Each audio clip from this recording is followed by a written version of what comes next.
Captain Henry Blake stood on the bridge of the Dawn Chaser and watched the stars stretch across the view screen like diamonds scattered on black velvet.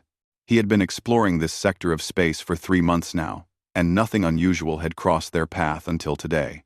His tactical officer Maya Torres suddenly turned from her console with wide eyes and called out that unknown contacts were approaching fast from the asteroid belt ahead. Henry told everyone to stay calm and maintain their course, because humanity had always believed in peaceful first contact with alien species. The unknown ships emerged from behind the largest asteroid, and Henry felt his breath catch in his throat. There were 12 vessels, and each one looked like a massive blade, carved from dark metal with glowing red edges that pulsed like a heartbeat. His chief engineer, Daniel Price, scanned the ships and reported that their technology was at least 50 years ahead of human engineering, and their weapons systems were already charging. Henry ordered his communications officer to open all frequencies and broadcast a message of peace in every known language pattern that humanity had developed. The alien ships moved into an attack formation that surrounded the Dawn Chaser like wolves circling prey. A response came through the speakers, and the translation software struggled to process the harsh clicking sounds and deep growls that made up their language. When the translation finally appeared on screen, Henry felt cold dread settle in his stomach. The message said that humanity was now in Vrekish Dominion space, and all inferior species must surrender immediately or face extinction. Henry tried to explain that humans meant no harm and were simply exploring, but the alien commander cut off his transmission with what sounded like laughter. Dr. Sophie Grant, who served as the ship's medical officer, moved closer to Henry and whispered that maybe they should consider retreating because these aliens clearly had superior firepower. Henry nodded slowly and ordered his pilot Jack Rivers to prepare for a tactical withdrawal. But before Jack could even touch the controls, the Vrekesh ships opened fire. The Dawn Chaser's shields flared bright blue as energy beams hammered against them, and alarms started blaring throughout the ship. Maya shouted that the shields were dropping fast, and they only had maybe 2 minutes before the hull started taking direct hits. Henry made a split-second decision and ordered Jack to dive toward the planet below, which was a human mining colony on Kepler 442b. He hoped that the Vrekesh would not fire on a civilian target, but he was wrong. 3 of the alien ships broke formation and streaked toward the planet's surface, while the other 9 continued their assault on the Dawn Chaser. Henry watched in horror as bright lances of red energy struck the colony's main habitat. Domes and massive explosions bloomed across the settlement, like deadly flowers. Daniel grabbed Henry's arm and told him that the colony housed 3,000 people, including families with children. The Dawn Chaser shook violently as another barrage hit their failing shields, and sparks erupted from several consoles on the bridge. Maya yelled that shields were down to 15%, and one more direct hit would breach the hull. Henry ordered Jack to execute emergency jump procedures, even though they were dangerously close to the planet's gravity well, which could tear the ship apart. Jack's hands flew across his controls, and he said a silent prayer before engaging the faster-than-light drive. The Dawn Chaser lurched sideways through space as reality twisted around them, and for 3 seconds that felt like 3 hours, Henry thought they would die. When the jump ended, they were 17 light-years away and floating dead in space with most of their systems offline. Henry slumped in his chair and looked at the faces of his crew, who all wore expressions of shock and grief. Sophie was crying silently, while Daniel stared at his console with empty eyes, because many of his engineering friends had been stationed at that colony. Maya was the first to recover, and she reported that her systems had recorded complete tactical data on the Vrekesh weapons and shield frequencies before they jumped. Henry told her to secure that data because it might be the only thing that could save humanity from these monsters. Jack managed to restore auxiliary power after 20 minutes of frantic repairs, and Henry immediately ordered him to set course for Earth at maximum speed. The journey would take 5 days, even at their damaged ship's best pace, and Henry spent every moment of those 5 days writing his report to Earth Command. He described everything he had seen, from the Vrekesh ship's formation tactics to the casual way they had murdered 3,000 innocent civilians. He watched the colony's final transmissions over and over, until Sophie finally made him stop because she said it was destroying him. When they finally reached Earth orbit, Henry transmitted his report, along with Maya's tactical data, directly to Admiral Frank Carter at Earth Command headquarters. The message included full sensor recordings of the attack and the last distress calls from the dying colony. Henry added one final line to his report that he knew would change everything. He typed that the Vrikesh had fired first without provocation, and they thought humans were weak enough to bully and destroy without consequence.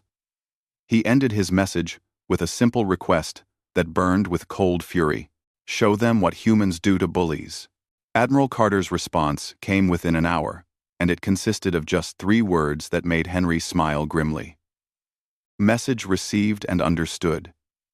Henry knew that Earth Command was about to unleash something the galaxy had never seen before, because humanity had always been peaceful, until someone pushed them too far. The Vrikesh Dominion had made the fatal mistake of thinking that peaceful meant weak, and they were about to learn a lesson that would echo across every star system in known space. Maya stood beside Henry as they watched Earth growing larger on the view screen, and she asked him what he thought would happen next.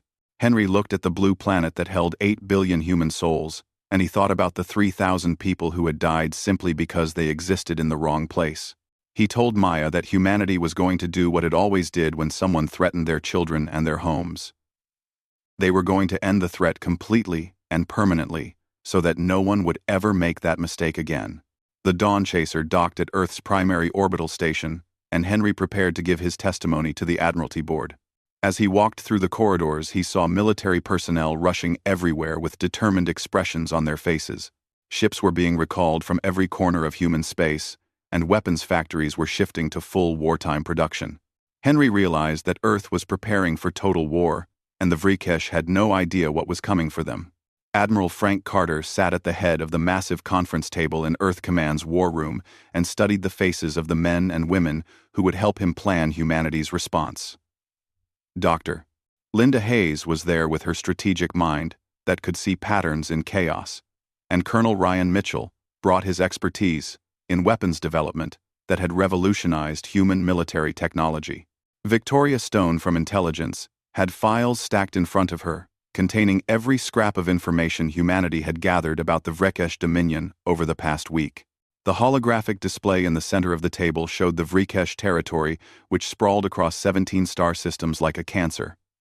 Victoria stood and began her briefing while everyone listened in grim silence. She explained that the Vrikesh had conquered every species they encountered over the past 2 centuries, and their military doctrine was based on overwhelming force and complete domination. They had never retreated from a battle, and they had never shown mercy to anyone who resisted them. The species they conquered were either enslaved or exterminated, depending on their usefulness. Frank asked how many ships the Vrikesh could field in total, and Victoria's answer made several people around the table shift uncomfortably.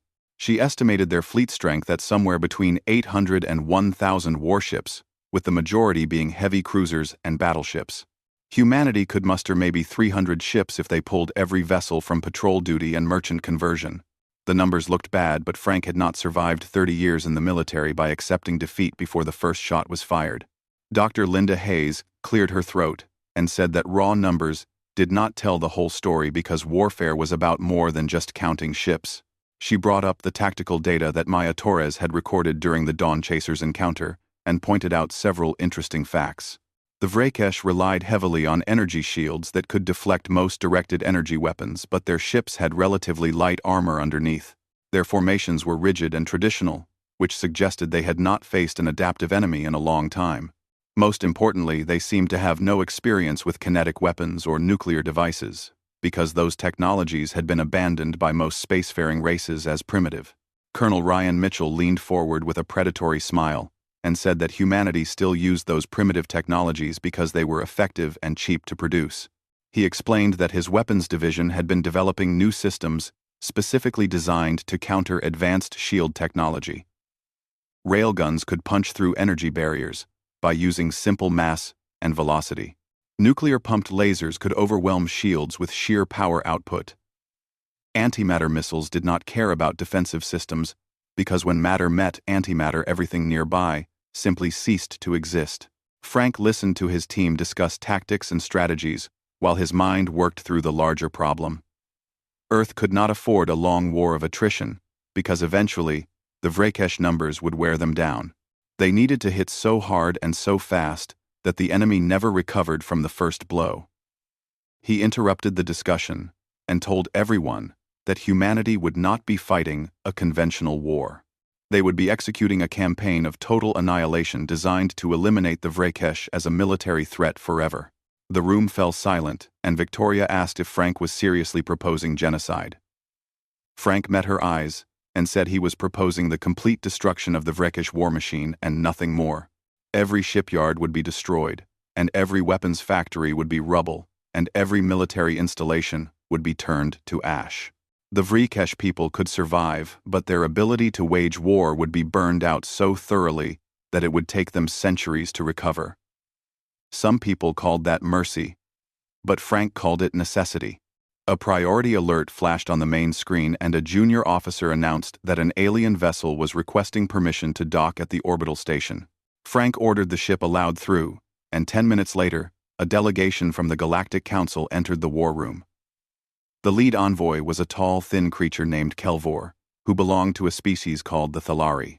Kelvor's skin was pale blue, and his large eyes showed what Frank recognized as pity. Kelvor spoke in perfect English and said that the Galactic Council had learned of humanity's conflict with the Vrakesh Dominion. He explained that the Council was a loose alliance of peaceful species who tried to maintain stability in the galaxy through diplomacy and trade. The Vrakesh were not members of the Council, but they were a known factor that most species simply avoided. Kelvor said that the Council was prepared to mediate a peaceful resolution if humanity would agree to pay reparations to the Vrakesh for violating their territorial claims. Frank stood up slowly, and his voice was cold enough to freeze stars. He told Kelvor that humanity would pay nothing to the species that had murdered 3,000 innocent civilians, without provocation. The Vrakesh had declared war when they opened fire, and now they would face the consequences of that decision. Kelvor tried to explain that the Vrakesh had never been defeated in battle, and resistance would only lead to humanity's extinction. He urged Frank to be reasonable and accept the Council's protection in exchange for acknowledging Vrakesh dominance in that sector of space. The Admiral's response became legendary in the years that followed. Frank looked at the alien envoy and said that humanity did not negotiate with murderers and did not surrender to bullies. He explained that humans had a saying about what happened to people who started fights they could not finish. The Vrakesh had kicked the hornet's nest, and now they were going to learn why Earth's most dangerous predator was not the lion or the bear, but the small, furry creatures who held grudges and built weapons. Kelvor left the meeting looking confused and worried. Within 72 hours of that meeting, Earth's entire military fleet began mobilizing for war. Ships that had been in dock for maintenance were rushed through repairs and loaded with the new weapons that Ryan Mitchell's teams had developed. Civilian vessels were converted into supply ships and troop transports. Training facilities ran 24-hour cycles to prepare Marines for boarding actions. The entire human economy shifted to wartime production, with factories churning out missiles and armor plating and power cores without stopping. Frank stood on the bridge of his flagship, which he had named Vengeance, because that was exactly what he intended to deliver. The ship was a newer model heavy cruiser that had been retrofitted with every weapon humanity could mount on its frame. Its hull bristled with railgun turrets and missile pods and laser arrays that could cut through asteroids. The crew numbered 300, and every single person aboard had volunteered for this mission knowing they might not come home. Dr. Linda Hayes had delivered her final strategic assessment, and Frank had approved the operational plan she called Scorched Void Protocol. The plan was simple in concept, but brutal in execution. Humanity would not engage in ship-to-ship battles where the Vrakesh could use their numerical advantage. Instead, they would target infrastructure and supply lines. They would destroy shipyards and fuel depots and communication hubs. They would turn every Vrakesh military asset into debris and leave their empire unable to wage war. The fleet assembled in orbit around Mars, where the red planet served as a final staging area. Frank addressed the entire fleet through a live transmission that reached every ship and every crew member. He told them that they were about to do something that would define humanity's place in the galaxy for generations to come. The Vrakesh thought humans were weak because they chose peace. Now humanity would teach them the difference between choosing peace and being capable of only peace. He ended his speech with orders that came directly from Earth's civilian government. No survivors. No mercy. No second chances. The human fleet dropped out of faster-than-light travel at the edge of the Arcturus system, and every sensor immediately locked onto the Vrakesh forward operating base that orbited the system's fourth planet. Commander Greg Palmer sat at the tactical station aboard the Vengeance and counted 43 enemy warships arranged in their traditional defensive formation. The Vrakesh clearly knew the humans were coming because their shields were already active and their weapons charged. Greg reported to Admiral Frank Carter that the enemy was ready for battle. Frank studied the holographic display that showed both fleets in perfect detail and smiled in a way that made several bridge officers nervous.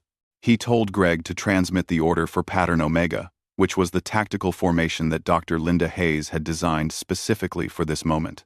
The human ships began moving outward in all directions like a flower blooming in reverse. They spread into a three-dimensional sphere that surrounded the Vrakesh fleet completely with no gaps and no weak points. The Vrakesh commander must have been confused by this maneuver because his ships held their position instead of attacking. Traditional space combat doctrine said that ships should concentrate their firepower and focus on breaking through enemy lines. Spreading out weakened your defensive capabilities and made coordination difficult. The Vrakesh had used the same tactics for 200 years, and those tactics had never failed them. They waited for the humans to realize their mistake and bunch up for a proper battle. Lieutenant Amy Chen sat at the weapons console with her hands hovering over the firing controls. She had spent the last week programming firing solutions for a weapon system that the Vrakesh had never encountered. The human ships carried railguns that used electromagnetic force to accelerate solid projectiles to a significant fraction of light speed. These projectiles had no engines and no guidance systems. They were just dense metal slugs that carried devastating kinetic energy. Frank gave the order to fire, and Amy's fingers moved across her console. 400 railgun slugs launched simultaneously from every human ship in the fleet. They streaked through space at velocities that made them nearly impossible to track with conventional sensors. The Vrakesh shields lit up as the projectiles hammered into them, and for a moment it looked like the shields would hold. The Vrakesh commander probably felt relieved that human weapons were so primitive and ineffective. Then the second wave hit, and everything changed. The antimatter warheads came in behind the kinetic slugs, using the larger projectiles as shields against point defense systems. These warheads were small, and they were smart. They did not detonate when they hit the shields. Instead, they used the kinetic impact to punch through the energy barrier and slip inside the defensive perimeter. Once inside, they detonated in perfect synchronization and turned space into a hellscape of matter-antimatter annihilation. The explosions were not the bright fireballs that happened in atmosphere. In the vacuum of space, antimatter detonations created spheres of pure radiation that expanded at the speed of light. The Vrakesh ships that were caught inside those spheres simply ceased to exist. Metal vaporized, and crews died without even knowing they were under attack.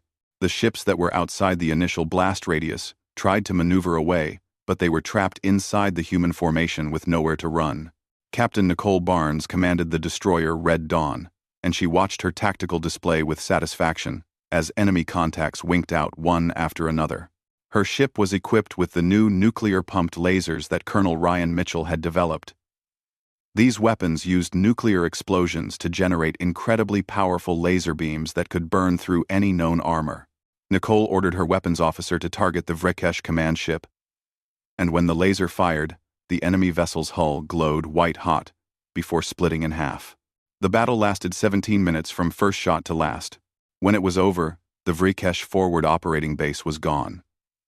Not damaged and not crippled, but completely annihilated. There was nothing left but expanding clouds of debris and radiation. The human fleet had not lost a single ship, and casualties were zero. Greg Palmer reported these results to Frank, and the Admiral nodded, as if this outcome had been inevitable. Across the galaxy, the Galactic Council watched the battle through long-range sensors and monitoring stations. Kelvor, the Thalari envoy, sat in the council chambers with representatives from 20 other species. They had all seen the Vrakesh fight before, and they knew how dangerous the Dominion was. What they had just witnessed made no sense according to everything they understood about warfare. A numerically inferior force had destroyed a prepared defensive position without taking casualties. The humans had made it look easy. One of the council members asked if humanity had violated any interstellar laws regarding weapons of mass destruction. Kelvor reviewed the data and reluctantly admitted that antimatter weapons and kinetic bombardment were not banned by any treaty. The weapons were considered too primitive and too difficult to use effectively in modern space combat. Apparently, no one had told the humans that these weapons were obsolete. Another council member suggested that they send a message to Earth Command, warning them that this level of aggression would only anger the Vrakesh further. Kelvor drafted a careful diplomatic message and transmitted it directly to Admiral Carter aboard the Vengeance. The message explained that the Vrakesh Dominion would view this attack as an insult that demanded overwhelming retaliation. The entire Vrakesh fleet would be mobilized, and they would not stop until Earth was a smoking ruin. Kelvor urged humanity to seek peace while there was still time, because the Vrakesh had resources and numbers that could not be matched. Frank's response came back within minutes, and it was only 2 sentences long. Good. Let them come angry. They will die angry. The human fleet did not return to Earth after the battle. Instead, they jumped deeper into Vrakesh territory and began systematically destroying every military installation they could find. Mining stations that produced ship armor were turned into debris fields. Fuel refineries exploded in massive fireballs that could be seen from neighboring star systems. Communications arrays were reduced to tangled metal. Every target was hit with overwhelming force and left completely destroyed. Captain Beth Jordan commanded a stealth ship called Shadow Strike that specialized in reconnaissance and infiltration. Her crew was small, but highly trained in covert operations. Beth received orders from Admiral Carter to locate and map every major Vrakesh military facility within 5 light-years of their current position. She took her ship into enemy territory using advanced stealth technology that made them nearly invisible to sensors. Over the next 3 days, Beth's team mapped 17 shipyards and 23 weapons depots and 9 major fleet anchorages. The information was transmitted back to the main fleet, and Dr. Linda Hayes updated the target list accordingly. Frank divided his fleet into smaller task forces and sent them to hit multiple targets simultaneously. The Vrakesh military command was overwhelmed by reports of attacks coming from every direction. They tried to organize a coordinated defense, but the humans were always 1 step ahead. By the time Vrakesh reinforcements arrived at an attacked location, the human ships were already gone and jumping to their next target. In the Vrakesh capital city, their military leaders held an emergency council. They could not understand how they were losing this war. Their ships were technologically superior, and their warriors were experienced. Yet somehow these primitive humans were tearing apart their entire military infrastructure. One general suggested that they should pull all forces back to defend their core systems, but another argued that retreating would make them look weak. The debate continued, while more reports of destroyed facilities kept arriving. Frank stood on the bridge of the Vengeance and reviewed the damage assessments from the latest round of attacks.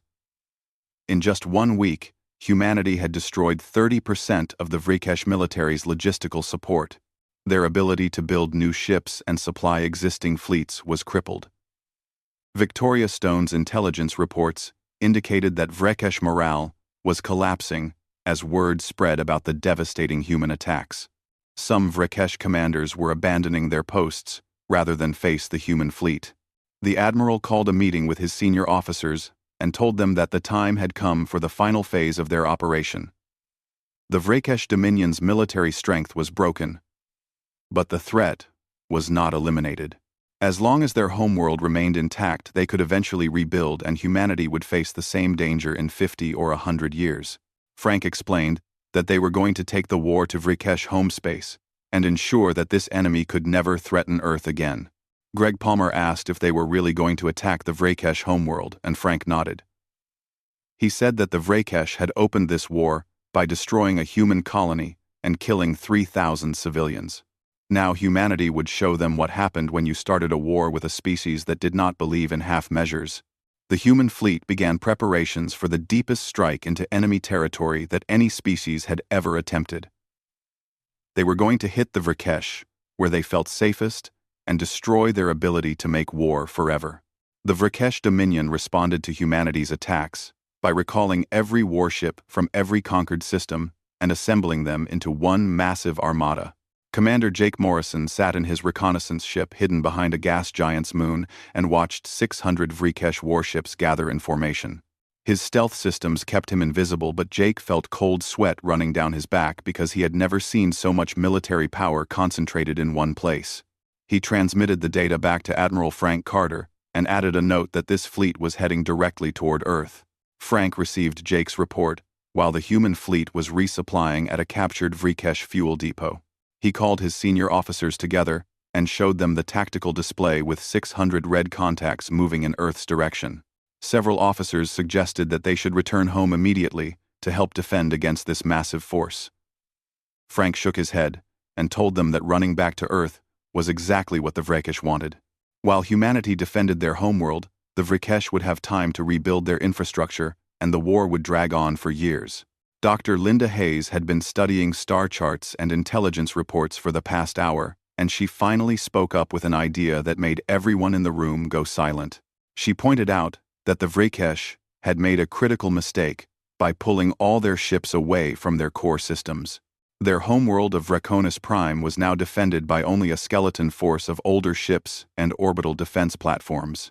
Linda suggested that instead of chasing the Vrakesh armada, humanity should jump directly to their homeworld and destroy their ability to continue the war.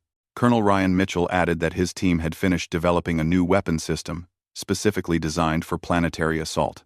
He called them quantum destabilization bombs, and they worked by creating cascading reactions in a planet's geological structure. One bomb could trigger earthquakes across an entire continent.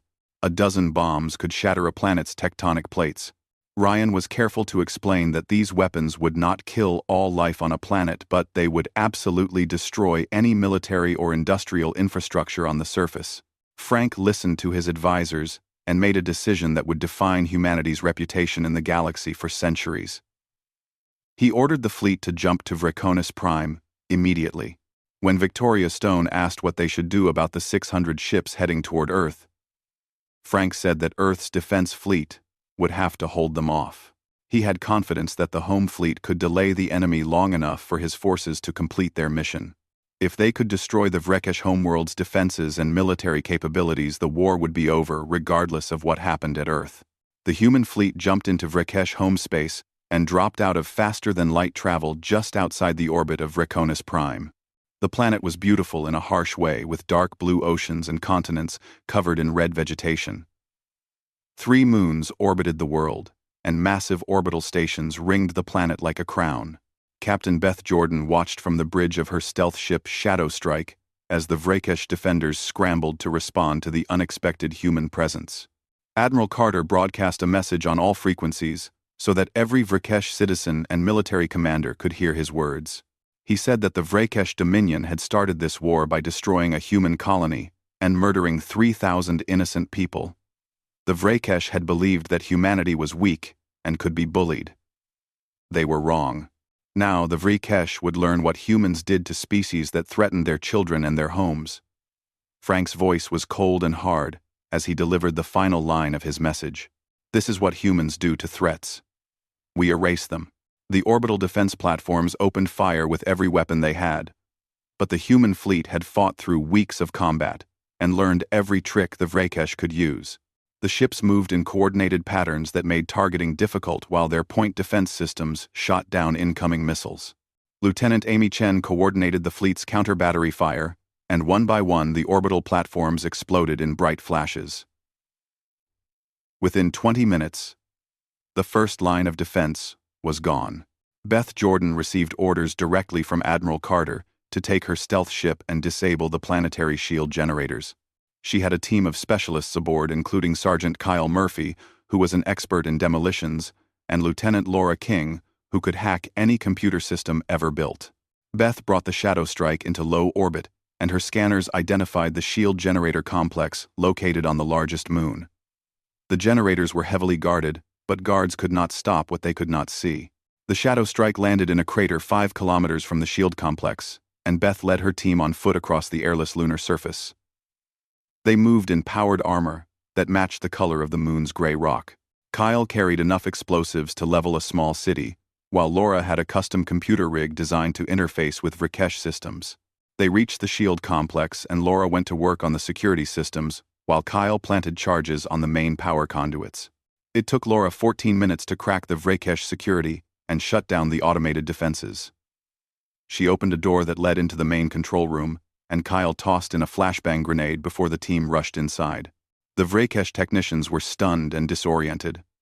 Beth's team secured the room without firing a shot.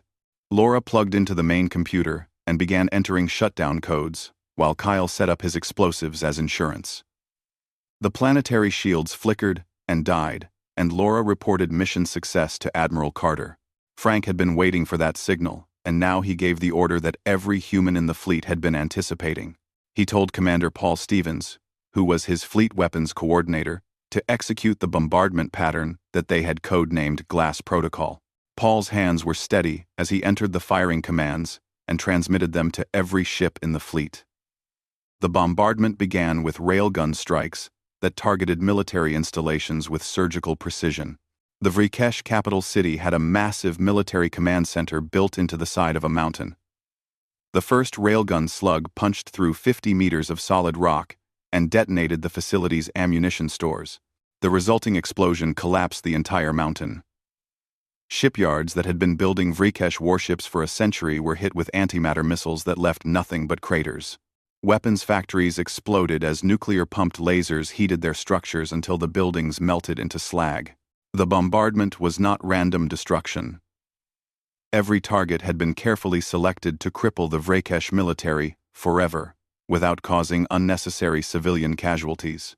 Power plants that served military bases were destroyed, but civilian infrastructure was left intact. Dr. Linda Hayes had planned this operation to be brutal, but not genocidal. The goal was to make it impossible for the Vrikesh to wage war for at least the next century. Captain Nicole Barnes commanded a squadron of destroyers that were assigned to eliminate the Vrikesh shipyards in orbit around the second moon. She led her ships in attack runs that turned the massive construction facilities into twisted debris. Watching hundreds of billions worth of military hardware explode was almost beautiful in a terrible way. Nicole received a transmission from a Vrikesh commander begging her to stop, but she ignored it. The Vrikesh had not stopped when human civilians begged for mercy. The bombardment lasted 6 hours. In that time, the human fleet destroyed every military installation on and around Vircones Prime. Orbital shipyards were gone. Weapons development facilities were obliterated. Training bases were reduced to rubble. Communication centers were vaporized. The Vrikesh homeworld's ability to support military operations was completely annihilated. When the guns finally went silent, Frank ordered his ships to hold position and wait. The Vrikesh armada that had been heading toward Earth received word that their homeworld was under attack.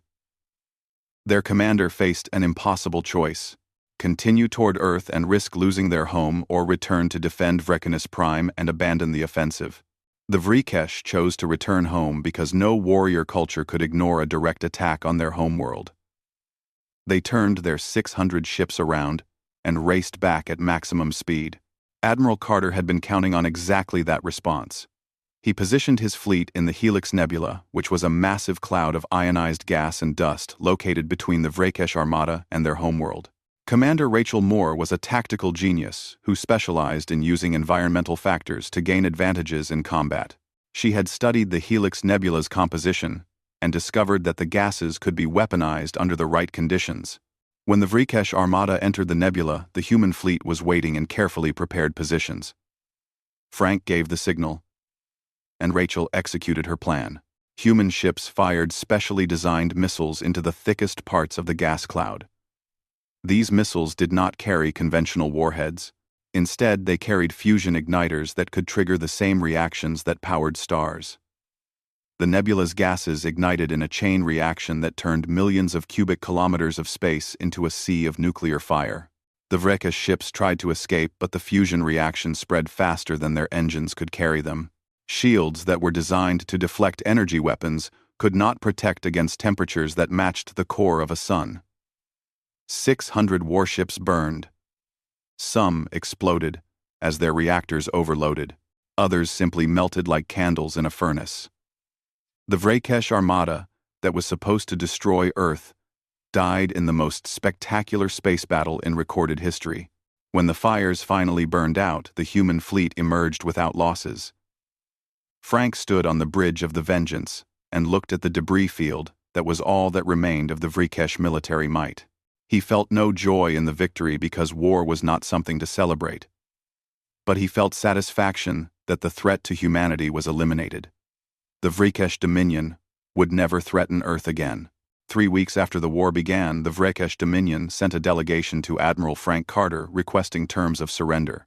The delegation arrived on a small, unarmed transport, and the Vrakesh officials looked broken and defeated.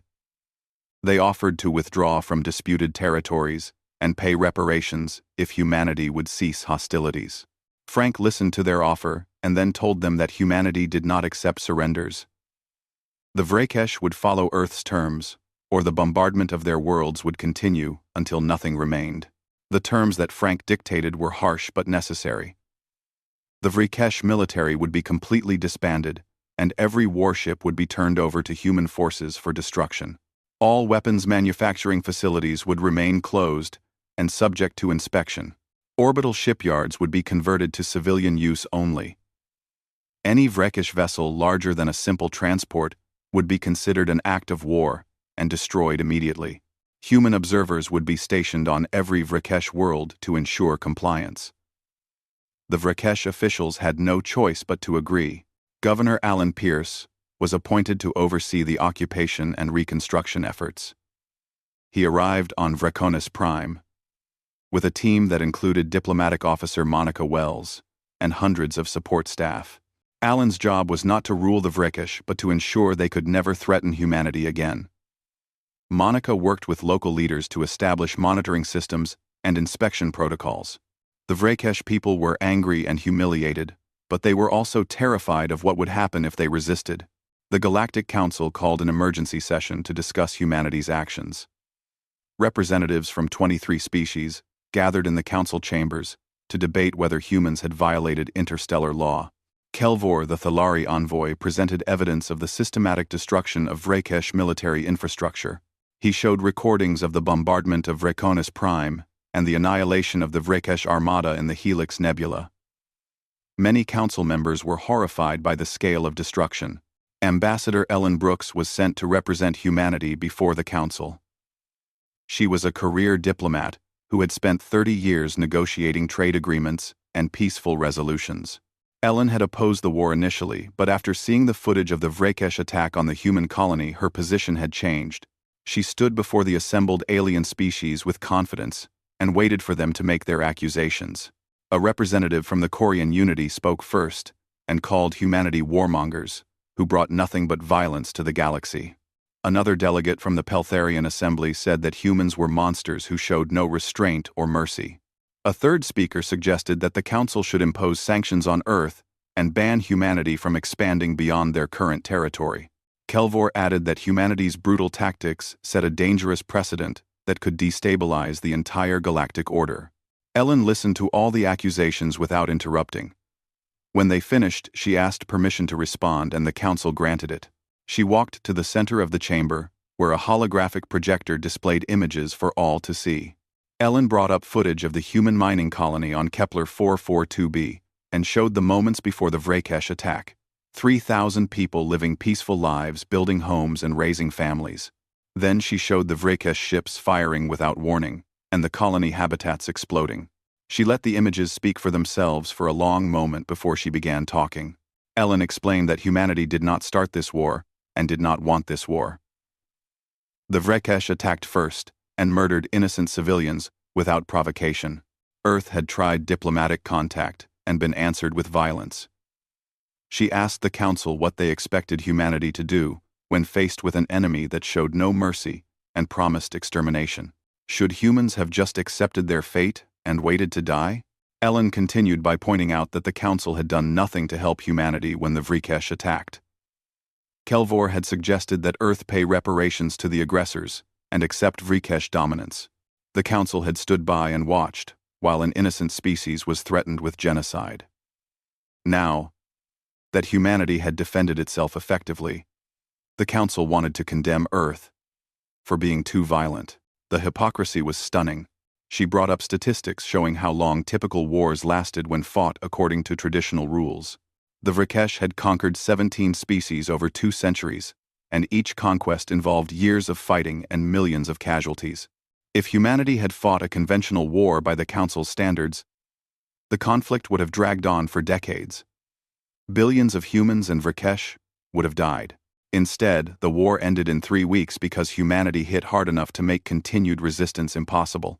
Ellen asked which approach was truly more merciful: fighting a long, bloody war that killed billions, or fighting a short, brutal campaign that ended quickly with minimal casualties. The Vrikesh military was destroyed, but their civilians were alive. Their cities still stood. Their culture survived. If the roles had been reversed and the Vrikesh had won, they would have enslaved or exterminated humanity completely. Ellen said that the Council could call humans monsters, but at least human monsters left their enemies alive. The Council chamber was silent as the representatives considered her words. Finally, an elder delegate from the Votharian collective spoke up. He said that while humanity's methods were harsh, they were also effective. The Vrikesh had been a threat to peaceful species for 200 years, and the Council had been powerless to stop them. Perhaps it took a species like humanity to finally end that threat. Other delegates began agreeing, and the mood in the chamber shifted. Kelvor tried to argue that humanity's actions still violated the spirit of galactic law, even if they did not technically break any specific regulations. Ellen responded by saying that laws which could not protect innocent species from aggressors were worthless. Earth would follow reasonable laws that made sense, but humanity would not accept rules designed to favor established powers over newcomers. The galaxy could accept Earth as an equal partner, or they could treat humans as enemies. The choice was theirs. The Council took a vote on whether to impose sanctions on humanity. The measure failed. Too many species secretly admired what Earth had accomplished, even if they were afraid to say it publicly. Some representatives even approached Ellen privately to discuss trade agreements and mutual defense pacts. Humanity's demonstration of military power had earned respect even from those who feared it. News of humanity's victory spread across the galaxy at the speed of light. Dozens of species that had been oppressed by the Vrikesh dominion sent messages of gratitude to Earth. Some called humans liberators, while others called them saviors. A few species requested human military assistance in dealing with their own oppressors. Frank had to issue a public statement saying that Earth was not in the business of conquering the galaxy, but would defend any peaceful species that asked for help. Captain Henry Blake received a promotion to admiral and was given command of Earth's new border defense fleet. His experiences during the first contact with the Vrikesh had taught him valuable lessons about alien psychology and warfare. Henry's new flagship was called the Guardian, and it was the most advanced warship humanity had ever built. The ship incorporated every lesson learned during the war, including improved shields and even more powerful weapons. Maya Torres became Henry's executive officer, and together they patrolled the borders of human space. Their standing orders came directly from Admiral Carter himself. Protect humanity from any threat. Show no weakness that might encourage aggression. If anyone started a fight, make absolutely certain they never got the chance to start another one. Henry took those orders seriously because he had seen what happened when humans were perceived as weak. The Dawn Chaser was rebuilt and returned to exploration duties. Dr. Sophie Grant remained as medical officer, but the ship carried a much larger security detail now. Humanity had learned that the galaxy was more dangerous than they had initially believed. Every exploration vessel now traveled with armed escorts and maintained constant communication with military command. Earth would continue exploring and seeking peaceful contact, but they would never again be caught unprepared. The Vrikesh homeworld slowly rebuilt under human supervision. Governor Alan Pierce reported that the occupation was proceeding smoothly, despite initial resistance. Many Vrikesh actually seemed relieved that the war was over. Their military leaders had driven them into a conflict that destroyed their empire and killed millions. Some Vrikesh began to appreciate that humanity had shown restraint by not exterminating them completely. A new generation was growing up that viewed Earth not as an enemy, but as a harsh teacher. 5 years after the war ended, Admiral Frank Carter retired from active service. He had accomplished what he set out to do by protecting humanity and ensuring that no species would threaten Earth for generations. At his retirement ceremony, Frank gave a speech that summarized everything he had learned. He said that humanity never wanted to be warriors, but the galaxy had forced that role upon them. Peace was always preferable to war, but peace required strength to maintain. The strong did not prey upon the weak, because the strong stopped them. Henry Blake stood on the bridge of the Guardian watching the stars and thought about how much had changed. 5 years ago, humanity had been just another species exploring the galaxy and hoping to make friends. Then the Vrakesh had attacked and forced Earth to reveal its true nature. Humans were not the strongest species or the most advanced, but they were the most determined. When pushed, they pushed back, harder than anyone expected. Maya asked Henry if he thought the galaxy would ever truly accept humanity. Henry considered the question carefully before answering. He said that acceptance did not matter as much as respect. The galaxy now knew that humans were not easy prey, and that attacking Earth came with devastating consequences. Some species feared humanity, while others admired them. A few even wanted to become allies and learn from Earth's military tactics. Fear and respect were better than being ignored or victimized. The final scene showed Earth from orbit with the beautiful blue planet spinning peacefully in the void. Hundreds of ships surrounded the world, forming a defensive network that could detect and destroy any threat. Massive orbital stations served as bases for the military fleet and as construction yards for new vessels. Earth had become a fortress, but it was still home. 8 billion humans lived their lives in peace because others stood watch and kept them safe.